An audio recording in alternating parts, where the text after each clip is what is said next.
Cher confirmant, cher confirmant. Que vous dire? Mais franchement, que vous dire? Vous me connaissez un petit peu, j'aime bien être joyeux, rire, faire des blagues, tout ça. D'ailleurs, tiens, tire mon doigt. Tire. Vous voulez tirer sur mon doigt?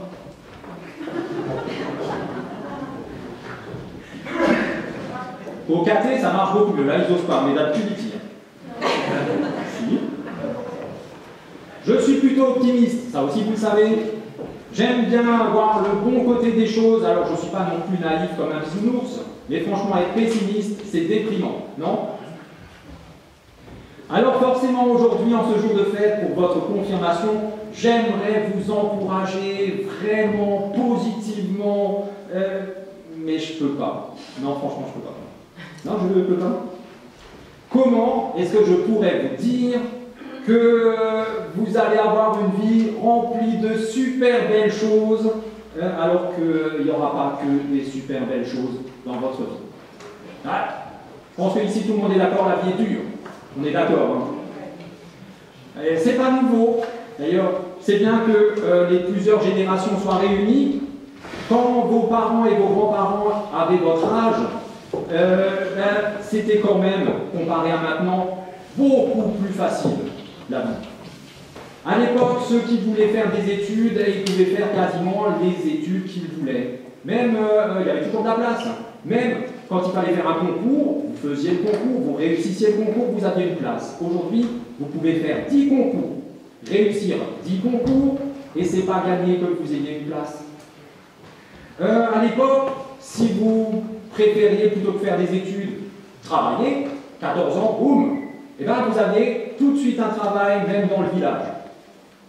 Et si ce travail, vous en aviez assez, le vendredi vous démissionniez, et le lundi vous commenciez à travailler dans une autre entreprise, dans le village à côté. Donc, vous.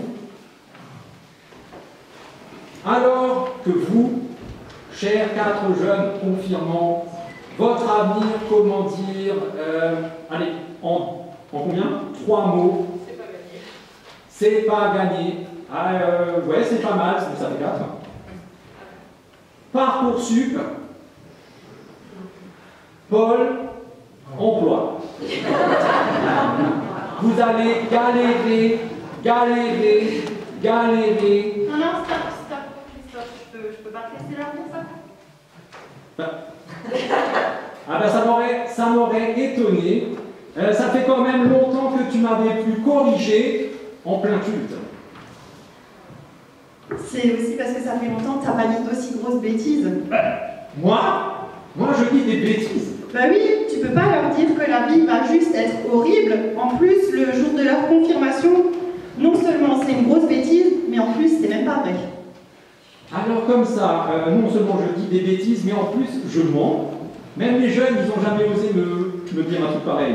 Franchement, ça c'est sympa, ça me va droit au cœur. Est-ce que tu as d'autres trucs comme ça? Je dis-les tout de suite, des trucs sympas à me dire, que je suis vieux, que je suis gros. Non, mais en fait là, c'est pas vraiment le moment de parler de ce genre de choses. Par contre, j'aimerais bien que tu nous dises sur quoi tu te bases pour leur dire que leur vie sera horrible. Sur la lecture du jour. On n'a pas dû entendre le même texte. Alors, dans cette lecture, moi, j'ai entendu Dieu dire clairement que les faux prophètes, ils disent des trucs comme ça. Mais tout ira bien. T'inquiète pas, il n'y a pas de problème. D'ailleurs, c'est même pas grave, c'est rien. Demain, tu n'y penseras même plus. Et dans 10 ans, on en rira en y repensant. J'en ris déjà. Ça, c'est des choses, je ne peux pas leur dire ça. Ça, c'est des mensonges. C'est vrai que dans la première partie du texte, Dieu nous met en garde contre les faux prophètes. Mais pas parce qu'ils disent que c'est pas grave, que ça va aller. Le problème, c'est qu'ils disent ce qu'ils ont en tête et ce qui va plaire aux gens, mais sans chercher à savoir si c'est bien ce que Dieu veut qu'ils disent. Le problème, c'est que au moment où ils le disent, c'est pas la vérité. Dans la deuxième partie du texte, que tu n'as sans doute pas entendu, parce qu'en plus d'avoir besoin de lunettes, tu as aussi besoin d'un appareil auditif, Dieu précise à quel moment ce sera vrai. Quand vous aurez été exilés pendant 70 ans, 70 ans, à ce moment-là, je vous délivrerai. Pas avant, parce que vous allez subir l'exil, il n'y a pas de choix. Puis, au moment que j'ai fixé, je vous délivrerai parce que je vous l'ai promis. Attends. Cette deuxième partie-là Ah mais bien sûr que je l'ai entendu. Et tu vas rire. J'allais justement y venir, mais tu m'as pas laissé le temps. C'est vrai que t'es un peu lent. Mais bon, prendre son temps, c'est aussi une qualité. Et puis, je sais que t'as plus 20 ans non plus, donc... Alors vas-y, on t'écoute. Qu'est-ce que tu allais leur dire en plus de « Votre vie va être horrible ». Alors, comme je trouve quand même que tu maîtrises bien le sujet, j'aimerais moi entendre ce que toi tu as à dire à propos de ça. Alors vas-y, moi je te fais une entière confiance malgré toutes tes piques et quasiment sans rancune. Quasiment. Ok. Alors, les jeunes, que ce soit pour votre présent ou pour votre avenir, soyez 1. Réalistes et 2. Confiants. Réaliste parce que c'est vrai, dans la vie, tout n'est pas toujours joyeux. Il y a des moments difficiles, vous en avez certainement déjà connu, chacun de ces moments difficiles, et ils feront encore partie de votre vie, espérons-le le moins possible, mais il y en aura, c'est sûr. Et puis aussi petit soit-il, prenez chaque moment difficile au sérieux. Ne faites pas comme s'il n'existait pas, comme si de rien n'était. Et quand quelque chose vous fait mal, ne laissez personne vous dire que ce n'est pas la réalité, que vous faites des films et que vous exagérez. « Oh, mais c'est rien, ça va aller, fais pas ta chochotte. » Oui, soyez réalistes. Malheureusement, la vie est dure pour tout le monde. Mais à partir de cette réalité, soyez confiants. Pas en votre bonne étoile, la chance, ça va, ça vient. On peut être sûr de rien comme ça. Pas non plus en votre compte en banque. L'argent, c'est pareil, ça va, ça vient. Et ça n'achète pas ce qui a le plus de valeur. Ayez confiance en vous, un petit peu, pas trop non plus, parce que vous avez des qualités. Vous êtes capable de grandes choses. Vous êtes même capable de choses extraordinaires.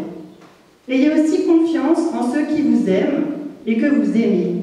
Ils ne sont pas nombreux, ils ne sont pas parfaits, mais par amour pour vous, ils font de leur mieux. Et ça, c'est obligé que ça vous rende la vie plus agréable. Et surtout, ayez confiance en Dieu. Une confiance absolue parce qu'il vous promet d'être présent à vos côtés à tout moment de votre vie, aussi dans les moments difficiles, et pour qu'au bout du compte, vous soyez vraiment, mais vraiment heureux. Il est le Dieu de victoire, il se tient à vos côtés. Sa main vous soutient au cœur du danger. Vous pouvez vivre pour lui et marcher dans la vie par la foi. Alors le Dieu de victoire en vous habitera. C'est bon, ça te va comme ça? Alors franchement, j'aurais pas dit mieux. Eh bien alors, amen.